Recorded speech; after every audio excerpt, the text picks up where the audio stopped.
Mtazamaji wa Uondo TV, hii ni Uondo Michezoni. Mimi naitwa Aidan Jeremiah. Kutokana na taarifa ambayo imeonekana kuwa gumzo kwenye mitandao ya kijamii, ni kile kitu ambacho amekiandika meneja wa habari na mawasiliano ndani ya klabu ya Simba Sports ambaye ni Ahmed Ally, na hii ni kuelekea kwenye dabi ya watani wa jadi, dabi ya Kariakoo, Young Africans Sports Club dhidi ya Simba Sports Club. Kupitia kwenye mtandao wake wa Instagram, Ahmed Ally ameweza kuandika andiko zito kwa kiasi kikubwa juu ya mabingwa wa kihistoria ambao ni Dar es Salaam Young Africans. Sasa ni kipi ambacho amekiandika Ahmed Ally ambaye ni msemaji wa klabu ya Simba Sports Club? Nikimnukuu kwa kile kitu ambacho amekiandika: nimepitia kwa utulivu matakwa ya nyuma mwiko waliowasilisha bodi ya ligi. Nimeona kuna usera mwingi baada ya hoja za msingi. Unataka katibu mkuu wa TFF ajiuzuru kwa kushindwa kusimamia waamuzi.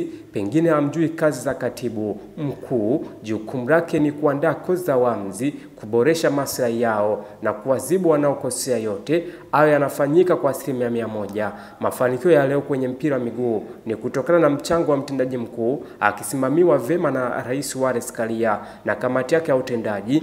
Timu zetu za taifa za madaraja yote zinapishana kwenye michuano ya Afrika. Hii ni kazi ya katibu mkuu, sio hapa kuelezea mafanikio yake, lakini itoshe kusema tu mpira wa miguu hauko tayari kupoteza ruru kwa maslahi yenu. Nataka pia mtendaji mkuu wa bodi ya ligi Arumas Kasongo naye ajiuzuru. Kwa kosa gani? Ubaya wa Kasongo umeanza lini?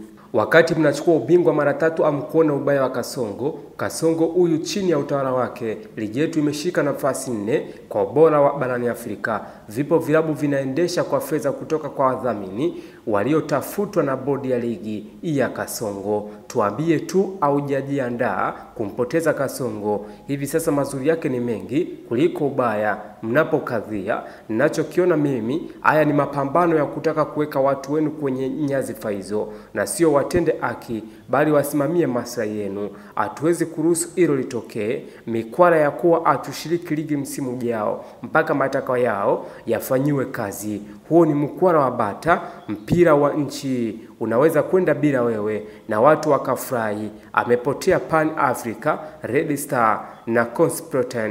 Wewe nani? Yes, hiki ndicho walichokiandika mtazamaji wa Uondo TV. Huyo ni Ahmed Ally ambaye ni meneja wa klabu ya Simba Sports Club, na ni andiko zito ambalo linahusu klabu ya Dar es Salaam Young Africans, na hii ni kuelekea kwenye dabi ya Kariakoo ambayo imeonekana kuwa gumzo kwa kiasi kubwa kwenye mitandao ya kijamii. Unaweza kusema kwamba Ahmed Ally ambaye ni meneja wa klabu ya Simba Sports Club amesimamia katika upande wa bodi ya ligi na TFF. Amezungumzia mtu kama Wallace Karia ambaye ni rais wa TFF, lakini pia amegusia uwepo wa Arumas Kasongo ambaye ni mtendaji mkuu wa bodi ya ligi, ambao tunasema kwamba CEO. Kwa hiyo unaona kama kuna vitu vingi ambavyo vinaendelea kutendeka kwa kiasi kubwa kwenye mpira wa miguu, lakini unaweza ukasuppose ile kauli ambayo ameizungumza, kwa sababu ni kauli ambayo inalenga kuweza kujenga mpira kwa kiasi kikubwa, kwa sababu anajaribu kukanusha kile kitu ambacho maybe Young Africans wanakihitaji, au yale matakwa manne ambayo